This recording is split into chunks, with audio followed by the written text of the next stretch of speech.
men were ready. They had fought the British at Concord, Lexington, and at Bunker Hill. Now the British knew these guys could fight, and their cry for independence could not be ignored any longer. Now I want to show you a very important meeting. The Continental Congress. Very important men. George Washington, John Adams, Sam Adams, John Hancock, Ben Franklin, Thomas Jefferson, and a lot more. A lot. One of the things they talked about is who is going to be the general for this new army.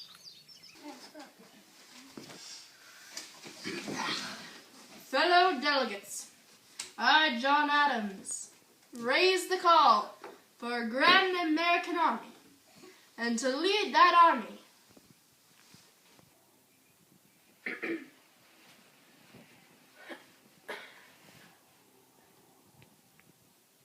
I propose a man who is very well known to all of us, a gentleman whose skill and experience as an officer, his independent fortune, great talents, and excellent universal character will command the approbation of America.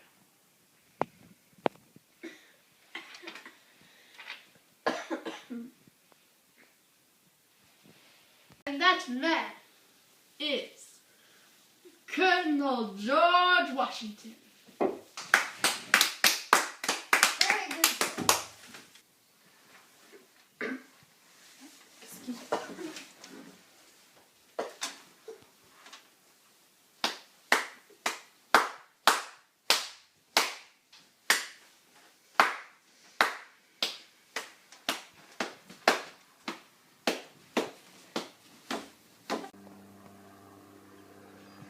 Continental Congress. Take 2.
Well, men, this is a monumental decision.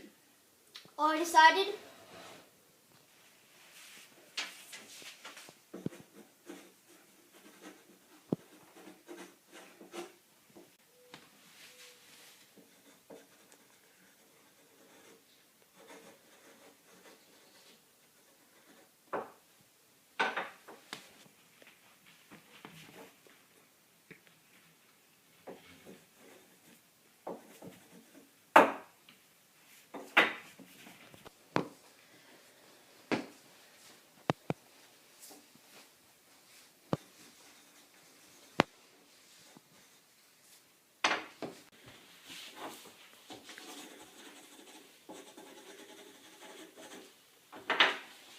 When in the course of human events it becomes necessary for one people to dissolve the political bands which have connected them with another, and to assume among the powers of the earth the separate and equal station to which the laws of nature and of nature's God entitle them, a decent respect to the opinions of mankind, requires that they should declare the causes which impel them to the separation.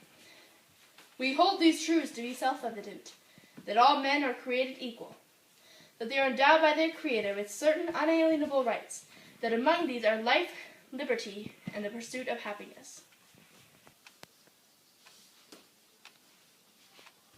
We, therefore, the representatives of the United States of America in General Congress assembled, appealing to the Supreme Judge of the world for the rectitude of our intentions, do in the name and by the authority of the good people of these colonies, solemnly publish and declare that these united colonies are and by right ought to be free and independent states, that they are absolved from all allegiance to the British Crown, and that all political connection between them and the state of Great Britain is and ought to be totally dissolved, and that is free and independent states. They have full power to levy war, conclude peace, contract alliances, establish commerce, and do all other acts and things which independent states may have the right to do.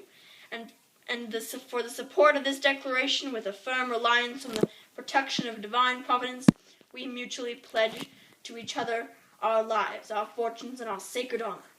There must be no pulling different ways. We must all hang together. Yes, we must indeed hang together, but most assuredly hang separately. Dear Abigail, the objects before me are too grand and multifarious for my comprehension. We have no men fit for the times. We are deficient of genius in education and travel, in fortune, in everything. I feel unutterable anxiety. God grant us wisdom and fortitude. Love you dearly, John. Dear John, I long to hear you have declared independency, and by the way, in the new code of laws, which I suppose will be necessary for you to make, I desire you would remember the ladies and be more generous and favorable to them than your ancestors. Love you dearly, Abigail.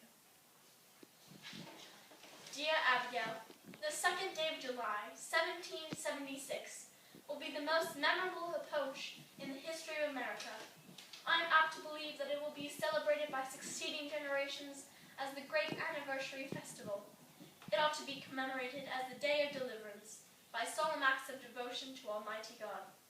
It ought to be solemnized with pomp and parade, with songs, games, guns, bells, bonfires, and illuminations from one end of the continent to the other, from this time forward forevermore. Love you dearly, John. Wow, we are independent from England. Although this doesn't mean the war is over, there are many more battles to fight. There were hundreds of brave heroes that kept us to the end. We're going to share 3 of them. The first one, Thomas Paine. He kept the patriot spirit going with his pamphlet, Common Sense. Who says son is the king of America? I'll tell you, friend. He reigns above and does not make havoc of mankind like the royal brute of Britain. Wow, inspiring words. Talking about words, here's a woman named Phyllis Wheatley, turned from slave to poet.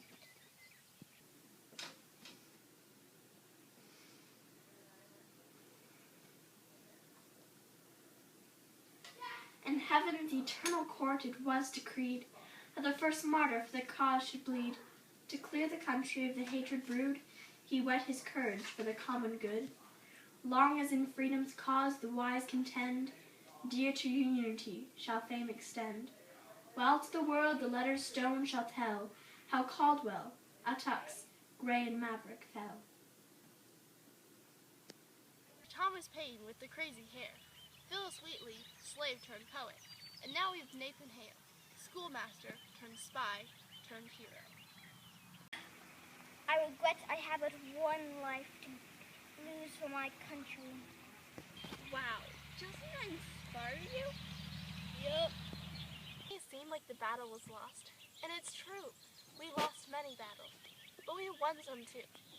There was one important battle in Yorktown, where General Cornwallis surrendered to General Washington. Yay! Besides a few skirmishes, the war was over. America had won her freedom.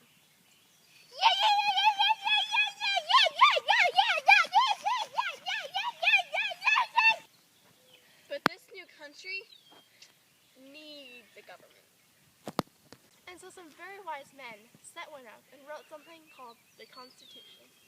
We, the people of the United States, in order to form a more perfect union, establish justice, ensure domestic tranquility, provide for the common defense, promote general welfare, and secure the blessings of liberty to ourselves and posterity, do ordain and establish this Constitution for the United States of America. There you have it, the birth of a nation, God's nation. One nation under God. Indivisible, with liberty and justice for all.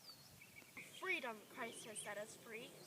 Stand fast, therefore, and do not again submit to a yoke of slavery. Galatians 5:1. America. America. America. God bless America.